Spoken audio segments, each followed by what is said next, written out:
Moi c'est Bogdan, 20 ans. Après le bac, je savais pas du tout quoi faire. Je m'intéressais à tellement de choses que c'était difficile de choisir. Entre la philo, la psycho, le sport, le tourisme, la photo, la vidéo, j'ai été pris partout, mais j'ai finalement choisi d'étudier avec Célia. À La Rochelle, j'aime me déplacer à vélo, la ville est parfaite pour ça. En plus, c'est dynamique, il y a toujours un truc à faire ici, entre concerts, soirées, sport, musées, plages, plongées. Je trouve que La Rochelle est une ville à taille humaine, je me sens bien ici. Ce qui est très bien ici, c'est que les profs ils sont super accessibles et vraiment à l'écoute de nos besoins et de nos soucis. Le fait d'avoir des profs de nationalités différentes est vraiment très enrichissant pour nous. Et surtout, avoir des expériences avec des vrais professionnels, c'est vraiment très concret. Ce que j'aime bien aussi, c'est qu'on peut rencontrer des gens qui viennent de partout. Il y a une grande diversité dans l'école et on se rend compte dès qu'on arrive dans le hall. On entend plein de langues différentes. Même sans partir, on se sent déjà à l'international.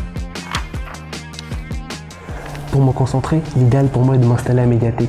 L'endroit est très calme et j'y vais souvent avec des amis de ma classe. Ainsi, on est beaucoup moins dispersés.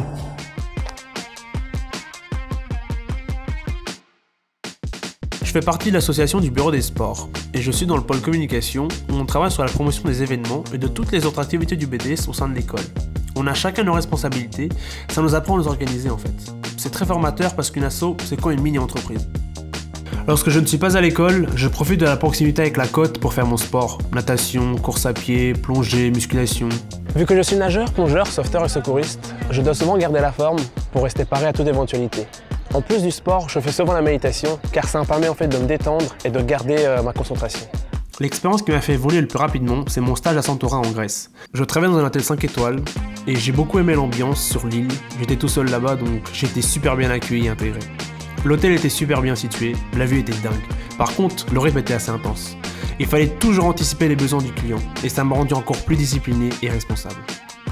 Une autre expérience que je me remémore et qui a permis en fait d'affiner mon projet professionnel, c'est mon expatriation académique. Je suis parti en Allemagne pendant 1 an et en fait là-bas j'ai beaucoup été marqué par le fait que tout va très vite.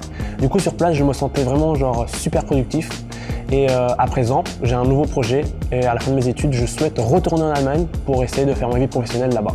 Sinon, j'ai fait une mission Imacité au sein de l'association de la protection civile. Ça me tenait à cœur de m'impliquer dans cette association. Ça m'a tellement plu que j'ai jamais arrêté. J'interviens toujours en tant que bénévole. Ce soir, je suis en garde de nuit. Ici, nous hébergeons des personnes en situation de précarité. Nous leur offrons des services de soins, que ce soit alimentaire, que ce soit vestimentaire ou bien psychologique, et nous sommes là pour les soutenir au quotidien. Il y a de l'entraide entre les étudiants. En première année, grâce au monitorat, j'ai réussi en compta. Ce qui est amusant, c'est que maintenant, c'est moi qui enseigne la compta aux étudiants de première année. Je fais partie des étudiants ambassadeurs et j'accueille notamment des lycéens pendant les journées d'intégration. J'aime beaucoup faire cela car rencontrer des nouveaux étudiants me permet de leur montrer notre quotidien. Toutes ces expériences au sein d'Excelia m'ont beaucoup apporté. J'ai gagné en maturité, j'ai pu me rendre compte de ce qui me plaisait vraiment. Et cette liberté de voyager et d'entreprendre m'a fait évoluer très rapidement. Désormais, j'ai plein de projets en tête. Il me reste encore quelques mois dans l'école et je m'envole ensuite directement vers l'Allemagne.